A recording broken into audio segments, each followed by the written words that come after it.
एको नानात्वमन्विच्छन् योगतल्पात् समुत्थितः वीर्यं हिरण्मयं देवो मायया विसृजत् त्रिधा। भागवतस्य द्वितीय स्कन्धे दशमे अध्याये अथायं त्रयोदशः श्लोकः 13ನೇ श्लोकः द्वितीयस्य स्कन्धस्य दशमे अध्याये व्याख्यास्यते।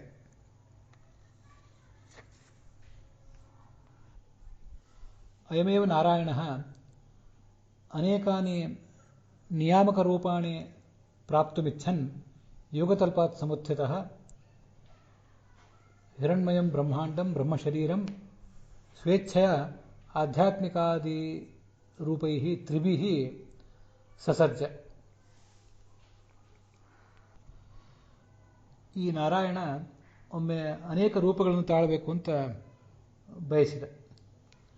ಯೋಗತಲ್ಪದಿಂದ ಎದ್ದ ಈ ಬ್ರಹ್ಮಾಂಡವನ್ನು ಬ್ರಹ್ಮನ ಶರೀರವನ್ನೆಲ್ಲವನ್ನು ತನ್ನ ಮಾಯೆಯಿಂದ ಅರ್ಥಾತ್ ಸ್ವೇಚ್ಛೆಯಿಂದ ಆಧ್ಯಾತ್ಮಿಕ ಮೊದಲಾದ 3 ಬಗೆಯಿಂದ ಸೃಷ್ಟಿ ಮಾಡಿದ. ಇಲ್ಲಿ ಕೂಡ ಆಚಾರ್ಯರು ಭಾಗವತ ತಾತ್ಪರ್ಯವನ್ನು ಬರೆದಿದ್ದಾರೆ. ಅದಕ್ಕೆ ಬೇರೆ ಬೇರೆ ಗ್ರಂಥಗಳಿಂದ ಶ್ಲೋಕವನ್ನು ಉದ್ಧರಿಸಿ ಅರ್ಥವನ್ನು ಸ್ಪಷ್ಟೀಕರಿಸ್ತಾರೆ. ಇಲ್ಲಿ ವಿಜಯಧ್ವಜರು ಹೇಳುವ ವ್ಯಾಖ್ಯಾನವನ್ನು ಗಮನಿಸೋಣ.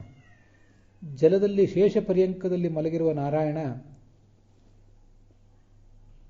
ಅನೇಕ ರೂಪಗಳನ್ನು ತಾಳಬೇಕು ಅಂತ ಬಯಸಿದ.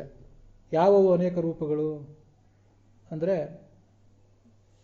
ತಾನೇನು ವಸ್ತುಗಳನ್ನು ಸೃಷ್ಟಿ ಮಾಡಿದ್ದಾನೆ ಆ ವಸ್ತುಗಳಲ್ಲಿ ನಿಯಾಮಕನಾಗಿ ತಾನು ಒಳಗಿರಬೇಕಾಗಿದೆ. ಆ ಅಂತರ್ಯಾಮಿ ರೂಪಗಳನ್ನು ತಾಳಬೇಕಾಗಿದೆ. ಅದಕ್ಕೆ ದೇವ ಅಂತ ಅಲ್ಲಿ ಪ್ರಯೋಗ ಮಾಡಿದ್ದಾರೆ. ದೇವ ಅಂದರೆ ಲೀಲಾಲೋಲ ಅಂತ ಅದರ ಅರ್ಥ. ಹಿರಣ್ಮಯಂ ಸ್ವವೀರ್ಯಂ, ಏನು ತನ್ನ ವೀರ್ಯ ಅಂತ ಕರೆಸಿಕೊಂಡಿರುವಂಥ ಈ ಬ್ರಹ್ಮಾಂಡ ಇದೆ ಅದನ್ನು ತನ್ನ ಮಾಯೆಯಿಂದ 3 ರೀತಿಯಾಗಿ ವಿಭಾಗಿಸಿದ.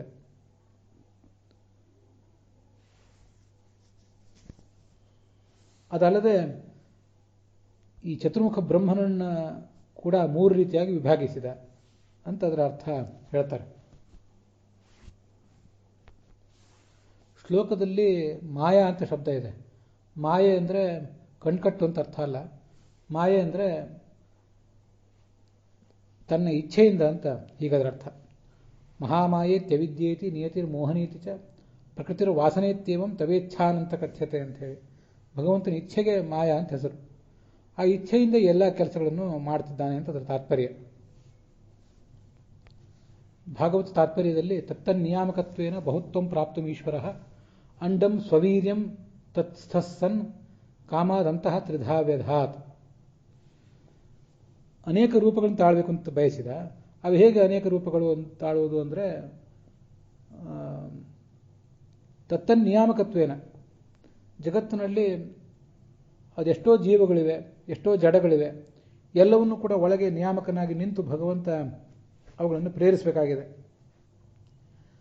ಅದಕ್ಕಾಗಿ ಬಹುತ್ವವನ್ನು ಅವನು ಬಯಸಿದ. ಅಂಡಂ ಸ್ವವೀರ್ಯಂ, ತನ್ನ ವೀರ್ಯ ಅಂತಲೇ ಕಸ್ಕೊಂಡಿರುವಂತಹ ಅಂಡವನ್ನು ಇವನು ವಿಭಾಗಿಸಿದ. ಅದರೊಳಗಿದ್ದು ವಿಭಾಗಿಸಿದಂತ ಅದು ಸ್ವಾರಸ್ಯ. ಅಂಡಂ ಸ್ವವೀರ್ಯಂ ತ್ರಿಧಾ ವ್ಯಧಾತ್, 3 ಭಾಗ ಮಾಡಿದ. ಅದು 3 ಭಾಗ ಮಾಡುವಾಗ ಅದರೊಳಗೆ ನಿಂತು ಮಾಡಿದ ಅಂತ ಹೀಗೆ ಅದು ಕೇಳಿ ಬರ್ತದೆ.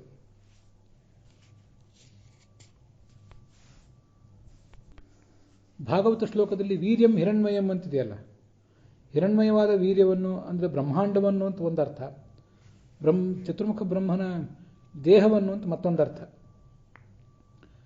ಈಗ ತತ್ತನ್ನಿಯಾಮಕತ್ವೇನ ಬಹುತ್ವಂ ಪ್ರಾಪ್ತುಂ ಈಶ್ವರಃ ಅಂಡಂ ಸ್ವವೀರ್ಯಂ ತತ್ಸನ್ ಕಾಮಾದಂತಸ್ತ್ರಿಧಾ ವ್ಯಧಾತ್ ಅನ್ನೋ ಮಾತಿನಿಂದ ಈ ಶ್ಲೋಕವನ್ನು ಬ್ರಹ್ಮಾಂಡದ ಪರವಾಗಿ ವ್ಯಾಖ್ಯಾನ ಮಾಡಿದರು. ಭಾಗವತದ ಶ್ಲೋಕಕ್ಕೆ ಬ್ರಹ್ಮಾಂಡವನ್ನು ಭಗವಂತ 3 ವಿಧವಾಗಿ ವಿಭಾಗಿಸಿದ ಅಂತ ಅರ್ಥವನ್ನು ಹೇಳಿದರು. ಇದರ ಮುಂದೆ ಈ ತನ್ನ ವೀರ್ಯ ಅಂತ ಕರೆಸ್ಕೊಂಡಿರುವಂತಹ ಚತುರ್ಮುಖ ಬ್ರಹ್ಮನ ದೇಹವನ್ನು ಕೂಡ 3 ವಿಧವಾಗಿ ವಿಭಾಗಿಸಿದ ಅಂತ ಇಲ್ಲಿ ಹೇಳುವವರಿದ್ದಾರೆ. ಅದಕ್ಕೆ ಮತ್ತೊಂದು ಶ್ಲೋಕ. ಅಂತಸ್ಥಿತ ಹರೇ ಕಾಮಾತ್, ಒಳಗಿರುವಂತಹ ಭಗವಂತನ ಕಾಮ, ಕಾಮ ಅಂದರೆ ಇಚ್ಛೆ. ಅಂಡೇ ಬ್ರಹ್ಮ ತಥೋಜನೆ, ಈ ಬ್ರಹ್ಮಾಂಡದಲ್ಲಿ ಚತುರ್ಮುಖ ಬ್ರಹ್ಮ ಹುಟ್ಟಿದ. ತತ್ರ ದೇವಾಶ್ಚ ಸಂಜಾತಾಃ ಪುನಃ ತತ್ವಾತ್ಮಕಾಃ ಪ್ರಭೋ, ಎಲ್ಲ ತತ್ವಾಭಿಮಾನಿ ದೇವತೆಗಳು ಕೂಡ ಅಲ್ಲೇ ಬ್ರಹ್ಮಾಂಡದೊಳಗೆ ಎರಡನೇ ಬಾರಿ ಜನಿಸಿದರು. ದೇವತೆಗಳು ಅನೇಕ ಬಾರಿ ಜನಿಸ್ತಾ ಇರ್ತಾರೆ. ಹಿಂದೆ ಒಂದು ಬಾರಿ ಅವರಿಗೆ ಉತ್ಪತ್ತಿ ಆಗಿದೆ, ಇದು ಮತ್ತೊಂದು ಬಾರಿ ಅಂತ ಅದರ ತಾತ್ಪರ್ಯ. ಆಧ್ಯಾತ್ಮಿಕ, ಆದಿದೈವಿಕ, ಆದಿಭೌತಿಕ ಅಂತ ಚತುರ್ಮುಖ ಬ್ರಹ್ಮನಿಗೂ ಕೂಡ 3 ದೇಹಗಳು ಅಂತ ಅದರ ಅಭಿಪ್ರಾಯ. ಈಗ ನಾವು ನೋಡ್ತಿರುವಂಥ ಶ್ಲೋಕ ಮತ್ತು ಮುಂದೆ ಬರುವಂತಹ ಒಂದು ಶ್ಲೋಕ 15ನೇ ಶ್ಲೋಕ, ಅದರಲ್ಲೂ ಕೂಡ ಆ ಚತುರ್ಮುಖ ಬ್ರಹ್ಮನ ದೇಹ ಹೇಗೆ 3 ರೂಪವನ್ನು ತಾಳಿತು ಅಂತ ಅನ್ನೋದನ್ನ ಹೇಳ್ತಾರೆ. ಪರಾಭವ ಶಕ್ತಿ, ಸಹನ ಶಕ್ತಿ, ಸ್ವೇಚ್ಛಾಕರಣ ಶಕ್ತಿ ಅನ್ನುವ ರೂಪಗಳನ್ನು ಅದು ತಾಳಿತು. ಈ ಬ್ರಹ್ಮಾಂಡ ಅಂತನ್ನೋದು 3 ವಿಧವಾಗಿ ಭಗವಂತನಿಂದ ವಿಭಕ್ತ ಆಯಿತು. ಆದಿದೈವಿಕ, ಆಧ್ಯಾತ್ಮಿಕ, ಆದಿಭೌತಿಕ ಅಂತ.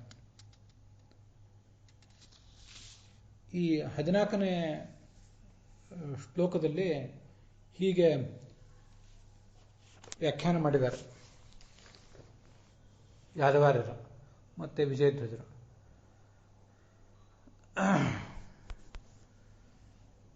ಹರಿ ವೀರ್ಯ ರೂಪಸ್ಯ ವಿರಾಜೋಪಿ ತ್ರೈವಿಧ್ಯವಸ್ತಿ, ಭಗವಂತನ ವೀರ್ಯದಿಂದ ಹುಟ್ಟಿದ್ದು ಈ ಬ್ರಹ್ಮಾಂಡ, ಹಾಗೆ ಭಗವಂತನ ವೀರ್ಯದಿಂದ ಹುಟ್ಟಿದ್ದು ಈ ಚತುರ್ಮುಖ ಬ್ರಹ್ಮನ ದೇಹವೂ ಹೌದು.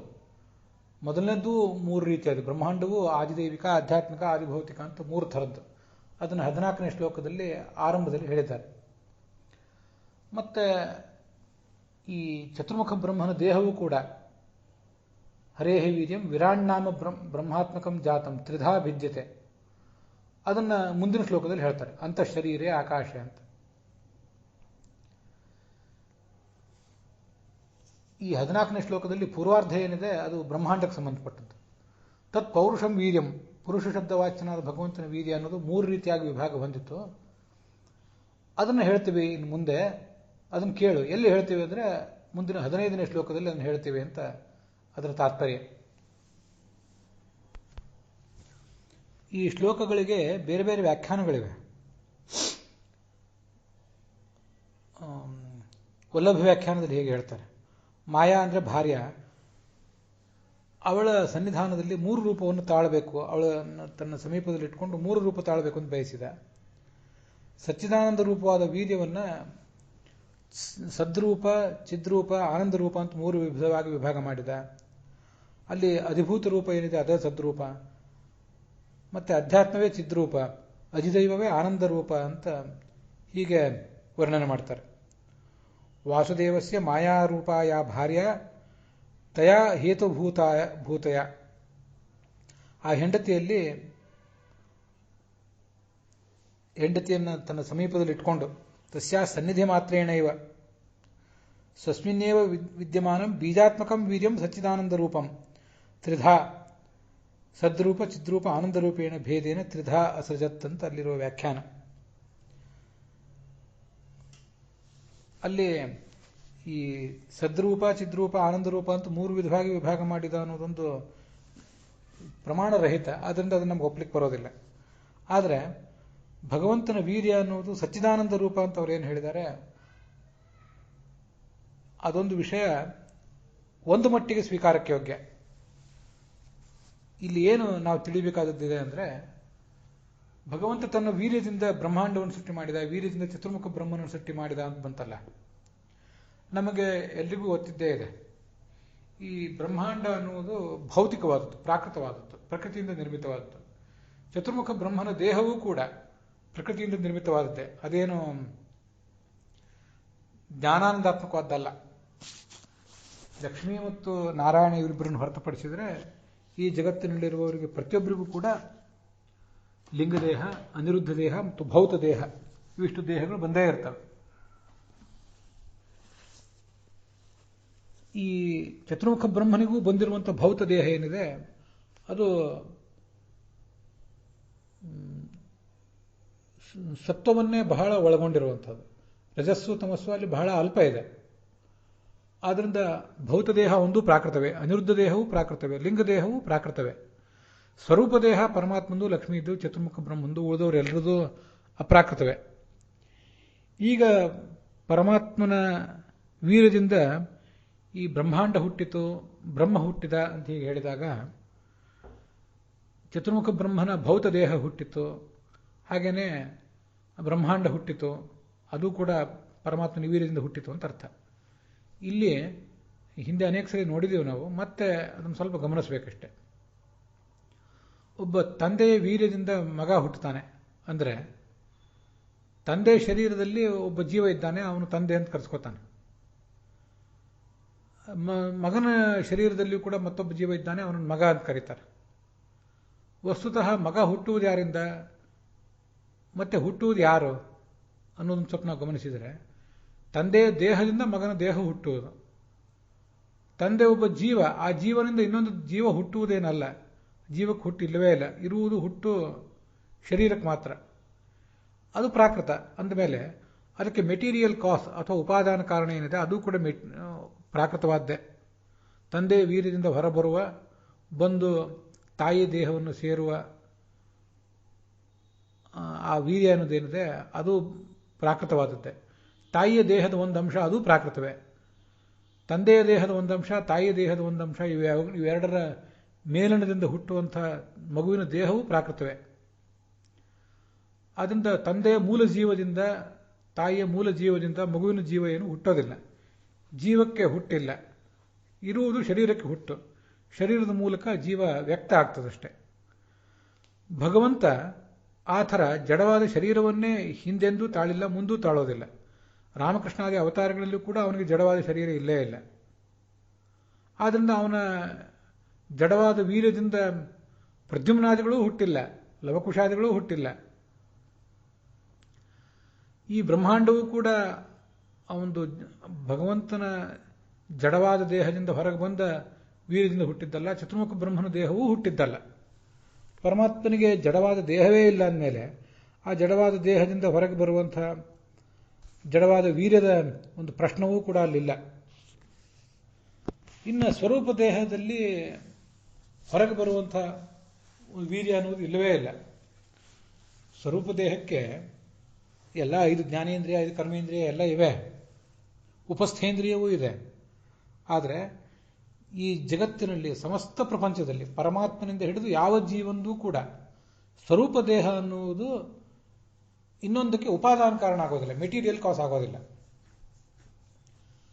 ಹಾಲಿನಿಂದ ಮೊಸರಾದಂತೆ, ಕಟ್ಟಿಗೆಯಿಂದ ಒಂದು ಪೀಠೋಪಕರಣ ಆದಂತೆ, ಬಂಗಾರದಿಂದ ಒಂದು ಆಭರಣ ಆದಂತೆ ಯಾವ ಜೀವನ ಚತುರ್ಮುಖ ಬ್ರಹ್ಮನ ಜೀವದಿಂದಲೂ, ಪರಮಾತ್ಮನ ಜೀವದಿಂದಲೂ, ಲಕ್ಷ್ಮೀ ದೇವಿಯ ಚೇತನದಿಂದಲೂ, ಲಕ್ಷ್ಮೀದೇವಿಗೆ ಮತ್ತು ಪರಮಾತ್ಮನಿಗೆ ನಾವು ಚೇತನರು ಅಂತ ಅನ್ನೋಣ, ಉಳಿದವ್ರನ್ನ ಜೀವ ಅಂತ ಅನ್ನೋಣ. ಒಂದು ಪಕ್ಷ ಲಕ್ಷ್ಮೀದೇವಿಯನ್ನು ಚೇತನ ಅಂತಂದ್ರೆ ಏನು ಅಡ್ಡಿ ಇಲ್ಲ, ಜೀವ ಅಂತಂದ್ರೂ ಅಡ್ಡಿ ಇಲ್ಲ, ಭಗವಂತನಿಗೂ ಜೀವ ಅಂತಂದ್ರೂ ಅಡ್ಡಿ ಇಲ್ಲ. ಯಾಕಂದ್ರೆ ಭಗವಂತ ಸರ್ವಶಬ್ದ ವಾಚ್ಯ. ಆದ್ದರಿಂದ ಅಲ್ಲಿ ಜೀವ ಅಂತ ಹೇಳೋಕ್ಕೆ ದೋಷ ಏನಿಲ್ಲ. ಚೇತನ ಅಂತ ಒಂದು ಶಬ್ದ ಪ್ರಯೋಗ ಮಾಡಿಬಿಟ್ರೆ ಪರಮಾತ್ಮ, ಲಕ್ಷ್ಮೀ, ಬ್ರಹ್ಮಾದಿಗಳು, ನಮ್ಮಂಥ ಜೀವರು ಎಲ್ಲರೂ ಕೂಡ ಚೇತನ ಎಂಬ ಶಬ್ದದ ವ್ಯಾಪ್ತಿಗೆ ಒಳಪಡ್ತಾರೆ. ಅದರಿಂದ ಏನೂ ಸಮಸ್ಯೆ ಇಲ್ಲ. ಯಾವ ಚೇತನವೂ ಕೂಡ ಇನ್ನೊಂದಕ್ಕೆ ಉಪಾದಾನ ಕಾರಣ ಆಗೋದಿಲ್ಲ, ಮೆಟೀರಿಯಲ್ ಕಾಸ್ ಆಗೋದಿಲ್ಲ, ನಿಮಿತ್ತ ಕಾರಣ ಮಾತ್ರ ಆಗ್ತದೆ.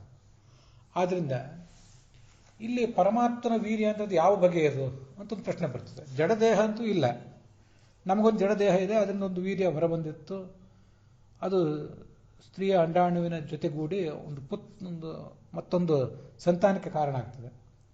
ಪರಮಾತ್ಮನಿಗೆ ಜಡದೇಹ ಇಲ್ಲಲ್ಲ, ಬಂತು ವೀರ್ಯ ಎಲ್ಲಿಂದ ಅಂದರೆ ಈ ಬ್ರಹ್ಮಾಂಡಕ್ಕೆ ಮೂಲ ಕಾರಣವಾದ ಮೆಟೀರಿಯಲ್ ಕಾಸ್ ಆದಂತಹ ಪ್ರಕೃತಿ ಏನಿದೆ, ಆ ಪ್ರಕೃತಿಯ ಒಂದು ಅಂಶವನ್ನೇ ಅವನು ಈ ಬ್ರಹ್ಮಾಂಡದ ಉತ್ಪತ್ತಿಗೆ ಬಳಸ್ಕೋತಾನೆ. ಅದನ್ನೇ ಅವನ ವೀರ್ಯ ಅಂತ ಅನ್ನುವುದು. ಆ ಪ್ರಕೃತಿಯ ಒಂದು ಅಂಶವನ್ನೇ ಅವನು ಚತುರ್ಮುಖ ಬ್ರಹ್ಮನ ದೇಹದ ಉತ್ಪತ್ತಿಗೂ ಕೂಡ ಬಳಸ್ಕೋತಾನೆ. ಅದನ್ನೇ ಒಂದು ಅಂಶ ಅಂತ ಅನ್ನುವುದು. ಅದನ್ನು ವೀರ್ಯ ಅಂತ ಯಾಕೆ ಹೇಳಬೇಕು? ಇದೇ ಪ್ರಶ್ನೆ. ನಮ್ಮ ದೇಹದಿಂದ ಹೊರಬರುವ ಆ ದ್ರವಕ್ಕೆ ವೀರ್ಯ ಅಂತಾರೆ, ಸ್ತ್ರೀಯ ದೇಹದಿಂದ ಹೊರಬರುವ ಆ ಒಂದು ಅಂಶಕ್ಕೆ ಅಂಡಾಣು ಅಂತಾರೆ. ಆದರೆ ಪರಮಾತ್ಮನ ಆ ಒಂದು ಪ್ರಾಕೃತವಾದ ಅಂಶ ಇದೆಯಲ್ಲ, ಪರಮಾತ್ಮ ಸ್ವೀಕಾರ ಮಾಡಿದ ಪ್ರಾಕೃತ ಅಂಶ ಅನ್ನೋಣ. ಪರಮಾತ್ಮಂದೇ ಪ್ರಾಕೃತ ಅಂಶ ಇಲ್ಲ, ಪರಮಾತ್ಮ ಸ್ವೀಕಾರ ಮಾಡಿದ ಪ್ರಾಕೃತ ಅಂಶ ಇದೆಯಲ್ಲ, ಅದೇನೋ ಅವನ ವೀರ್ಯ ಅಂತ ಅನ್ನೋದು ಯಾವ ದೃಷ್ಟಿಯಿಂದ ಅಂದರೆ ಅವನ ಅಧೀನದಲ್ಲಿರುವುದರಿಂದ ಇಷ್ಟೇ. ನಮ್ಮ ಜಡವಾದ ದೇಹ ಇದೆ, ಅದು ನಮ್ಮ ಅಧೀನ. ನಿಮ್ಮ ದೇಹ ನಿಮ್ಮ ಅಧೀನ. ಯಾವ ಹೆಣ್ಣಿನ ದೇಹವೋ ಆ ಹೆಣ್ಣು ಜೀವದ ಅಧೀನ, ಗಂಡಿನ ದೇಹ ಆಯಾ ಗಂಡು ಜೀವದ ಅಧೀನ. ಆ ದೇಹ ಅಧೀನ ಅಂದಮೇಲೆ ಆ ದೇಹದಿಂದ ಹೊರಗೆ ಬರುವ ಅಂಡಾಣು ಮತ್ತು ವೀರ್ಯಾಣುಗಳು ಕೂಡ ಆಯಾ ಪುರುಷನ ಸ್ತ್ರೀಯನ ಅಧೀನವೇ. ಹಾಗೆ ವೀರ್ಯ ಅಂದರೆ ಅವನ ಅಧೀನದಲ್ಲಿರುವಂಥದ್ದು. ವೀರಸ್ಯ ಭಾವ ವೀರ್ಯಂ, ಹೀಗೆ ಅರ್ಥ ಮಾಡ್ಕೊಳ್ಳೋಣ. ನಾವು ಈ ಜಗತ್ತಿನಲ್ಲಿ ನೋಡುವಂತೆ ಯಾವುದೋ ಒಂದು ವೀರ್ಯ ಅಂತಿದೆಯಲ್ಲ, ಆ ದೃಷ್ಟಿಯಿಂದ ಭಗವಂತನ ವೀರ್ಯವನ್ನು ಅಳೆಯುವುದಲ್ಲ.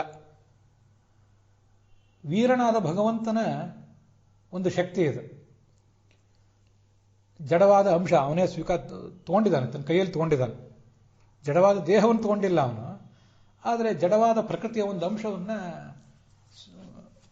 ಬ್ರಹ್ಮಾಂಡದ ಉತ್ಪತ್ತಿಗಾಗಿ ಬಳಸ್ಕೊಂಡಿದ್ದಾನೆ. ಕುಂಬಾರ ಒಬ್ಬ ಜಡವಾದ ಒಂದಿಷ್ಟು ಮಣ್ಣನ್ನು ತಗೊಂಡು ಗಡಿಗೆಯನ್ನು ಮಾಡ್ತಾನೆ. ಅಕ್ಕಸಾಲಿಗ ಜಡವಾದ ಬಂಗಾರವನ್ನು ತಗೊಂಡು ಆಭರಣ ಮಾಡ್ತಾನೆ.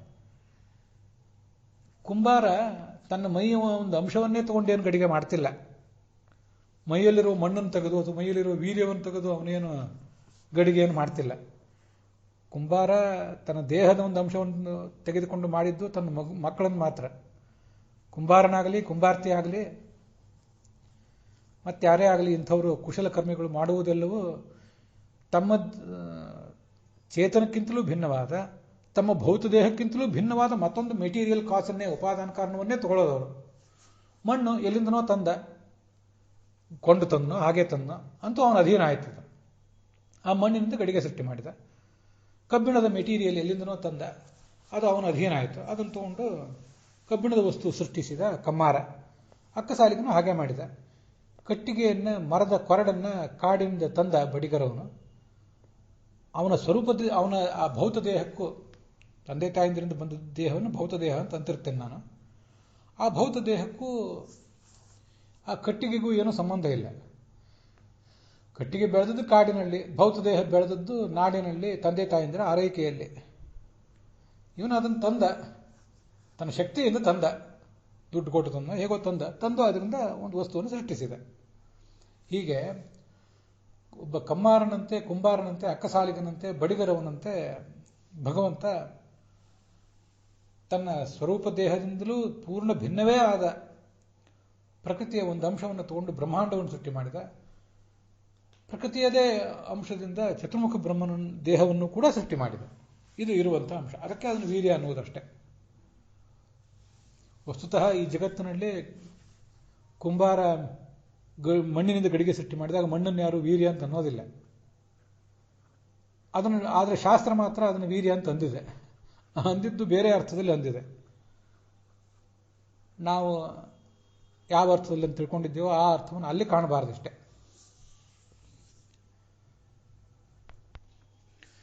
ಇವೆಲ್ಲ ದೃಷ್ಟಾಂತಗಳನ್ನು ಇಟ್ಕೊಂಡೇ ಶಾಸ್ತ್ರ ತುಂಬ ಅದ್ಭುತವಾಗಿ ವರ್ಣನೆ ಮಾಡಿದೆ.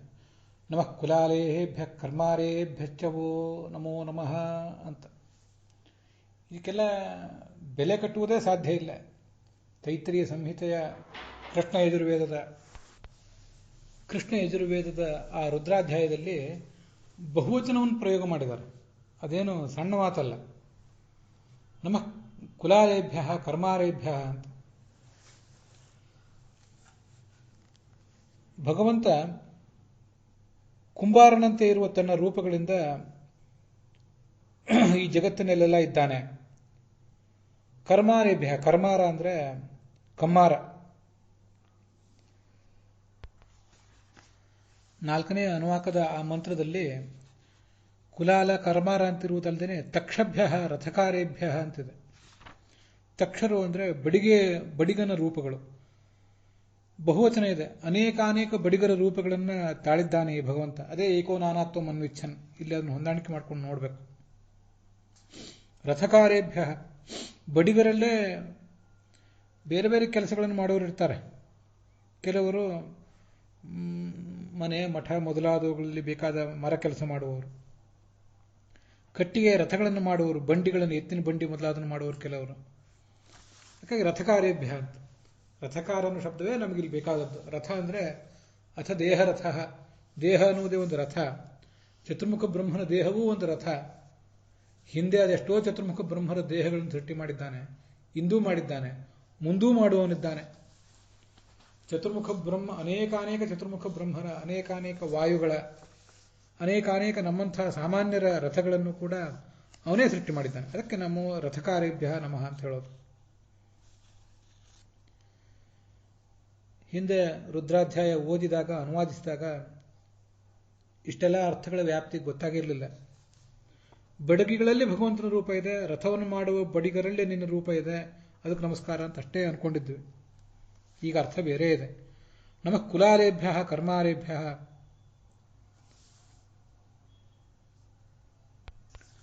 ಮತ್ತೊಂದು ಶ್ಲೋಕ ನನಗೆ ತುಂಬ ನೆನಪಿಗೆ ಬರ್ತಿರ್ತದೆ. ಈಶನ್ನಪಿ ಹಿ ಲೋಕಸ್ಯ ಸರ್ವಸ್ಯ ಜಗತಃ ಪ್ರಭು ಕರ್ಮಾಣಿ ಕುರುತೆ ನಿತ್ಯಂ ಕೀನಾಶೈವ ದುರ್ಬಲ ಅಂತ. ಸಮಸ್ತ ಜಗತ್ತಿನ ಒಡೆಯ, ಆದರೆ ಹೊಟ್ಟೆಪಾಡಿಗಾಗಿ ದುಡಿಯುವ, ಹೊಲದಿ ದುಡಿದೇ ದುಡಿಯುವ ನೇಗಿಲ ಯೋಗಿಯಾದ ರೈತನಂತೆ ಕೆಲಸ ಮಾಡ್ತಾನೇ ಇದ್ದಾನೆ. ಭಗವಂತನನ್ನು ರೈತನಿಗೆ ಹೋಲಿಸಿದ್ದಾರೆ ನೋಡಿ. ಭಗವಂತ, ನಾನು ಕಂಬಾರನ ಉದಾಹರಣೆಯನ್ನು ಕೊಟ್ಟಿವೆ, ಈಗ ರೈತನ ಉದಾಹರಣೆಯನ್ನು ತಗೊಳ್ಳೋಣ. ರೈತ ತನ್ನ ದೇಹದ ಒಂದು ಭಾಗವಾದ ವೀರ್ಯದಿಂದ, ರೈತ ಮಹಿಳೆ ತನ್ನ ದೇಹದ ಒಂದು ಭಾಗವಾದ ಅಂಡಾಣುವಿನಿಂದ ಸೃಷ್ಟಿಸುವುದು ತಮ್ಮ ಮಕ್ಕಳನ್ನು. ಆದರೆ ತಮ್ಮ ಅಧೀನದಲ್ಲಿರುವಂತಹ ಬೀಜಗಳನ್ನು ತಗೊಂಡು ಅದನ್ನು ಭೂಮಿಯಲ್ಲಿ ಬಿತ್ತುತ್ತಾರೆ. ಆ ಬೀಜಗಳು ಆ ರೈತ ಮತ್ತು ರೈತನ ಹೆಂಡತಿಯ ದೇಹದ ಭಾಗಗಳೇನೂ ಅಲ್ಲ, ಅವು ಅವರ ಅಧೀನದಲ್ಲಿವೆ ಮಾತ್ರ. ಆದ್ದರಿಂದ ಅವು ಅವರಿಗೆ ವೀರ್ಯ ಇದ್ದಂತೆ. ರೈತನ ವೀರ್ಯವೂ, ಅವನ ದೇಹದ ಒಂದು ಭಾಗವೇ ಆದ ರೈತನ ವೀರ್ಯವೂ ವೀರ್ಯವೇ. ಅವನ ಕೈಯಲ್ಲಿರುವಂತಹ ಬೀಜವೂ ಒಂದು ದೃಷ್ಟಿಯಿಂದ ಆತನ ವೀರ್ಯವೇ, ಅವನ ಅಧೀನದಲ್ಲಿರೋದ್ರಿಂದ. ಎಲ್ಲಿ ಹೇಗೆ ಬಿತ್ತಬೇಕು, ಯಾವಾಗ ಬಿತ್ತಬೇಕು, ಸೀಸನ್ ಯಾವುದು, ಎಲ್ಲಿ ಬಿತ್ತಬೇಕು ಅನ್ನೋದನ್ನೆಲ್ಲ ಆತನೇ ತೀರ್ಮಾನ ಮಾಡುವುದರಿಂದ ಆ ಹಣ್ಣಿನ ಬೀಜ, ತರಕಾರಿ ಬೀಜ, ಕಬ್ಬಿನ ಬೀಜ, ಎಲ್ಲ ಬೀಜಗಳು ಕೂಡ ಆತನ ವೀರ್ಯಗಳೇ. ಹೀಗೆ ಭಗವಂತನ ವೀರ್ಯ ಅಷ್ಟೇ ಈ ಪ್ರಕೃತಿ ಅನ್ನೋದು, ಪ್ರಕೃತಿಯ ಒಂದು ಅಂಶ. ಹೀಗೆ ರೈತನ, ಕುಂಬಾರನ, ಕಮ್ಮಾರನ, ಅಕ್ಕಸಾಲಿಗನ, ಬಡಗಿಗಳ ಉದಾಹರಣೆ ತಗೊಂಡ್ರೆ ನಮಗೆಲ್ಲ ಇಲ್ಲಿ ವೀರ್ಯ ಅನ್ನೋದು ಏನು ಅಂತ ಗೊತ್ತಾಗ್ತದೆ. ಈ ಕಾರಣದಿಂದಲೇ ಈ ಸಚ್ಚಿದಾನಂದ ರೂಪವಾದ ವೀರ್ಯವನ್ನ 3 ಭಾಗ ಮಾಡಿದ ಅಂತ ವಲ್ಲಭರು ಹೇಳುವುದು ಒಂದು ಮಟ್ಟಿಗೆ ಸ್ವೀಕಾರಕ್ಕೆ ಯೋಗ್ಯ, ಒಂದು ಮಟ್ಟಿಗೆ ಅಲ್ಲ ಅಂತ ಹೇಳಿದ್ದೆ ನಾನು. ಸಚ್ಚಿದಾನಂದವಾದ ರೂಪದಿಂದ ಬ್ರಹ್ಮಾಂಡ ಹುಟ್ಟುವುದು ಸಾಧ್ಯ ಇಲ್ಲ, ಚತುರ್ಮುಖ ಬ್ರಹ್ಮನ ದೇಹ ಹುಟ್ಟುವುದು ಸಾಧ್ಯ ಇಲ್ಲ. ಯಾಕೆಂದರೆ ಬ್ರಹ್ಮಾಂಡವಾಗಲಿ ಚತುರ್ಮುಖ ಬ್ರಹ್ಮನ ದೇಹವಾಗಲಿ ಪ್ರಾಕೃತ, ಸಚ್ಚಿದಾನಂದ ರೂಪವಾದ ವೀರ್ಯ ಅಪ್ರಾಕೃತ, ಅದರಿಂದ ಹುಟ್ಟುವುದು ಹೇಗೆ? ಆದರೆ ಆ ವೀರ್ಯ ಅಂದರೆ ಅವನ ಶಕ್ತಿ, ಎರಡು ಅರ್ಥ ತಗೊಳ್ಬೋದಲ್ಲ. ಭಗವಂತನ ಕೆಪ್ಯಾಸಿಟಿ ಅಂತೊಂದು ಅರ್ಥದಲ್ಲಿ ತಗೊಂಡ್ರೆ ಅದು ಸಚ್ಚಿದಾನಂದಾತ್ಮಕವಾದ ವೀರ್ಯ. ಅದು ಒಂದು ಅಂಶದಲ್ಲಿ ಅವರ ವ್ಯಾಖ್ಯಾನವನ್ನು ಒಪ್ಪಬಹುದು. ಸದ್ರೂಪ, ಚಿದ್ರೂಪ, ಆನಂದರೂಪ ಅನ್ನೋ ದೃಷ್ಟಿಯಲ್ಲಿ ಒಂದಕ್ಕಾಗದೇ ಇರಬಹುದು. ಒಬ್ಬ ರೈತ ಬೀಜಗಳನ್ನು ತಗೊಂಡು ಬಿತ್ತುವಾಗ ತನ್ನ ಕೆಪ್ಯಾಸಿಟಿಯನ್ನು ಅಲ್ಲಿ ಸೇರಿಸಿರ್ತಾನೆ. ಅವನ ದೇಹದಲ್ಲಿರುವ ಕೆಪ್ಯಾಸಿಟಿ ವೀರ್ಯ ಅಲ್ಲ, ಶಕ್ತಿ, ಅನುಭವ, ಅವನ ಜ್ಞಾನ, ಅದನ್ನೇ ಕೆಪ್ಯಾಸಿಟಿ ಅನ್ನುವುದು. ಆ ಕೆಪ್ಯಾಸಿಟಿಯ ಮೂಲಕ ಆ ಬೀಜಗಳನ್ನು ಬಿತ್ತುತ್ತಾನೆ. ಆ ಒಂದು ದೃಷ್ಟಿಯಿಂದ ತಗೊಳ್ಬಹುದಷ್ಟೆ. ಮುಂದಿನ ಶ್ಲೋಕ, ಅಂತಃಶರೀರೇ ಆಕಾಶೆ ಪುರುಷಸ್ಯ ವಿಚೇಷ್ಟತಃ ಓಜಸ್ಸಹೋ ಬಲಂ ಜಜ್ಞೆ ತತ್ರ ಪ್ರಾಣೋ ಮಹಾನಭೂತ್. ಬ್ರಹ್ಮಾಂಡ, ಚತುರ್ಮುಖ ಬ್ರಹ್ಮನ ದೇಹದೊಳಗೆ ಭಗವಂತ ಇದ್ನಲ್ಲ, ಅಲ್ಲಿ ಅವನು ವಿಹಾರ ಮಾಡ್ತಾ ಇದ್ನಲ್ಲ, ಅವನಿಂದ ಚತುರ್ಮುಖ ಬ್ರಹ್ಮನ ದೇಹದಲ್ಲಿ ಆ 3 ಶಕ್ತಿಗಳು, ಓಜಸ್ಸು, ಸಹಸ್, ಬಲ ಅನ್ನುವ 3 ಶಕ್ತಿಗಳು, ಆ 3 ಶಕ್ತಿಗಳೇನು ಹುಟ್ಟಿದವು ಅದರಿಂದ ಮುಂದೆ ಪ್ರಾಣ ಹುಟ್ಟಿದೆ. ಅಲ್ಲಿ ಓಜಸ್ಸು ಅಂತಿದೆಯಲ್ಲ, ಓಜಸ್ಸು ಅಂದರೆ ಪರಾಭವ ಶಕ್ತಿ, ಇನ್ನೊಬ್ಬರನ್ನ ಸೋಲಿಸುವಂಥ ಶಕ್ತಿ ಅಂತ ಅದರ ತಾತ್ಪರ್ಯ ಆಗ್ತದೆ. ಸಹಹ ಅಂತಿದೆ, ಅದು ಸಹನ ಶಕ್ತಿ ಅಂತ ಅರ್ಥ, ಅನಭಿಭಾವ್ಯತ್ವ ಅಂತ ಅರ್ಥ, ಇನ್ನೊಬ್ಬರಿಗೆ ಮಣಿಯದಿರುವ ಶಕ್ತಿ ಅಂತ ನಾನು ತಿಳ್ಕೋಬಹುದು. ಮತ್ತೆ ಬಲಂ ಅಂತಿದೆ, ಸ್ವೇಚ್ಛಯಾಕೃತೇ ಬಲಂ ಅಂತ. ಈಗ ನಾನು ಹೇಳಿದ್ದೆ ಸರ್ವಚೇಷ್ಟೈತತ್ವಾತ್ತು ಪ್ರಾಣೋಭಿಭವ ಶಕ್ತಿತಃ ಓಜಸ್ತ್ವನಭಿಭಾವ್ಯತ್ವಾತ್ ಸಹಜ ಸ್ವೇಚ್ಛಯಾಕೃತೇ ಬಲಂ ವಿಧಾರಕತ್ವಾತ್ತು ವಾಯು ಧೃತಿ ಉಚ್ಯತೆ ಅಂತ ಹೇಳಿದ್ದೇನಿದೆ, ಇದು ಭಾಗವತ ತಾತ್ಪರ್ಯದಲ್ಲೇ ಬಂದದ್ದು. ಇದೇ 2ನೇ ಸ್ಕಂದದ 5ನೇ ಅಧ್ಯಾಯದಲ್ಲಿ 26ನೇ ಶ್ಲೋಕದಲ್ಲಿ ಮಹಾಭಾರತದ ಶ್ಲೋಕವನ್ನು ಉದ್ಧರಿಸಿ ಅಲ್ಲಿ ಆಚಾರ್ಯರು ಅದನ್ನು ಹೇಳಿದ್ದಾರೆ. ಅಲ್ಲಿ 5 ಇವೆ, ಇಲ್ಲಿ 3 ಮಾತ್ರ ಹೇಳಿದ್ದಾರಷ್ಟೇ. 3 ಪ್ರಧಾನವಾದದ್ದು ಎಂಬ ದೃಷ್ಟಿಯಿಂದ ಈ 3 ಇಲ್ಲಿ ಹೇಳಿರುವ ಸಾಧ್ಯತೆ ಇದೆ. ಅಲ್ಲಿ ಬಂದಿರುವ ಆ ಆಧಾರದಿಂದ ಇಲ್ಲಿ ಪ್ರಾಣ ಓಜಸ್ ಸಹಸ್ ಅನ್ನೋದನ್ನು ನಾವು ತಿಳ್ಕೊಳ್ಬೇಕು. ಯಾದವಾರ್ಯರೇ ಹಾಗೆ ಹೇಳಿದ್ದಾರೆ. ಓಜಃ ಅಂತ ಪರಾಭವ ಶಕ್ತಿ, ಸಹಃ ಅಂದರೆ ಸಹನ ಶಕ್ತಿ, ಅಲ್ಲಿ ಅನಭಭಾವ್ಯತ್ವ ಅಂತಿದೆ, ಬಲ ಅಂದರೆ ಸ್ವೇಚ್ಛಯಾಕೃತೇ ಬಲಂ ಅಂತಿದೆ, ಅದನ್ನೇ ತಗೊಂಡಿದ್ದಾರೆ. ಇದೇ ಆ ಚತುರ್ಮುಖ ಬ್ರಹ್ಮನ ದೇಹದ ತ್ರೈವಿಧ್ಯ, ಅದನ್ನೇ ಭಗವಂತ ಸೃಷ್ಟಿಸಿದ್ದು. ಈ 3 ಓಜಸ್ಸಹಗಳಿಂದಲೇ ಮುಖ್ಯ ಪ್ರಾಣ ಹುಟ್ಟಿದ ಅಂತ ಅದರ ತಾತ್ಪರ್ಯ. ವಸ್ತುತಃ ಚತುರ್ಮುಖ ಬ್ರಹ್ಮನ ಅಂತರ್ಯಾಮಿಯಾದ ಭಗವಂತ ಏನಿದ್ದಾನೆ, ಅವನ ಓಜಸ್ ಸಹಸ್ ಬಲ ಇವುಗಳು ಆ ಚತುರ್ಮುಖ ಬ್ರಹ್ಮ ದೇಹದಲ್ಲಿಯೂ ಪರಿಣಾಮ ಮಾಡಿವೆ, ಆದ್ದರಿಂದ ಹುಟ್ಟಿವೆ. ಈ ಜಗತ್ತಿನಲ್ಲಿ ಎಲ್ಲಿಯೇ ಓಜಸ್ ಸಹಸ್ ಬಲ ಇತ್ಯಾದಿಗಳು ಹುಟ್ಟಿದರೂ ಅವೆಲ್ಲ ಮೂಲ ಭಗವಂತನ ಪ್ರೇರಣೆಯಿಂದಲೇ ಹುಟ್ಟಿರ್ತವೆ. Everything is just a pale reflection of almighty. ಸರ್ವಶಕ್ತನಾದ ಭಗವಂತನ ಆ ಗುಣಗಳ ಒಂದು ಕ್ಷೀಣವಾದ ಪ್ರತಿಬಿಂಬ ಅಷ್ಟೇ ಇವೆಲ್ಲ, ಉಳಿದದ್ದೆಲ್ಲವೂ ಕೂಡ. ಇವುಗಳನ್ನು ವೀರರಾಘವರು ಮೊದಲಾದವರು ಬೇರೆ ಥರ ವ್ಯಾಖ್ಯಾನ ಮಾಡಿದ್ದಾರೆ. ಶ್ರೀಧರಿಯ ವ್ಯಾಖ್ಯಾನ ಅಂದರೆ ಓಜಸ್ ಅಂದರೆ ಇಂದ್ರಿಯ ಶಕ್ತಿ, ಸಹಸ್ ಅಂದರೆ ಮನಃಶಕ್ತಿ, ಬಲ ಅಂದರೆ ದೇಹಶಕ್ತಿ ಅಂತ ಹೀಗೆ ಅರ್ಥ ಮಾಡಿದ್ದಾರೆ ಶ್ರೀಧರರು. ಹಾಗೆ ರಾಧಾಕೃಷ್ಣರ ವ್ಯಾಖ್ಯಾನದಲ್ಲಿ ಕೂಡ ಕಾಣಿಸ್ತದೆ. ವೀರರಾಘವರೊಬ್ಬರು ಮಾತ್ರ ಸ್ವಲ್ಪ ಬೇರೆ ಥರ ಹೇಳ್ತಾರೆ. ಓಜಸ್ ಅಂದರೆ ಪ್ರವೃತ್ತಿ ಸಾಮರ್ಥ್ಯ, ಕೆಲಸ ಮಾಡುವ ಸಾಮರ್ಥ್ಯ, ಸಹಸ್ ಅಂದರೆ ವೇಗದ ಸ್ಪೀಡಿನ ಸಾಮರ್ಥ್ಯ, ಬಲ ಅಂದರೆ ಧಾರಣ ಸಾಮರ್ಥ್ಯ ಅಂತ ಅರ್ಥ ಮಾಡ್ತಾರೆ. ಆಚಾರ್ಯರು ಇವುಗಳನ್ನು ಹಿಂದೆ 5ನೇ ಅಧ್ಯಾಯದಲ್ಲಿ ನಾವು ನೋಡಿರುವಂತೆ ಮಹಾಭಾರತದ ಆಧಾರದಿಂದ ಹೇಳಿದ್ದಾರೆ. ಆದ್ದರಿಂದ ಅದನ್ನು ಸ್ವೀಕಾರ ಮಾಡಬೇಕು. ಹೀಗೆ ಒಟ್ಟು ಇವತ್ತು ನಾವು 3 ಶ್ಲೋಕಗಳನ್ನು ನೋಡಿದ್ದೀವಿ. ಅಲ್ಲಿಗೆ 15ನೆಯ ಶ್ಲೋಕ, ಅದರೊಂದಿಗೆ ಇವತ್ತಿನ ಈ ಭಾಗ ಸಮಾಪ್ತ ಆಗಿದೆ. ಹುಸಿಯ ನಾಡಿ ಹೊಟ್ಟೆ ಹೊರೆವ ವಿಷಯದಲ್ಲಿ ರಸಿಕನೆಂದು ಹುಸಿಗೆ ಹಾಕಿದಿರುವ ಎನ್ನ ಋಷಿಕೇಶನೇ, ಈಶನಿನ್ನ ಚರಣ ಭಜನೆ ಆಸೆಯಿಂದ ಮಾಡುವೆ, ದೋಷರಾಶಿ ನಾಶ ಮಾಡು ಶ್ರೀಶಕೇಶವ. ಶ್ರೀಕೃಷ್ಣಾರ್ಪಣಮಸ್ತು.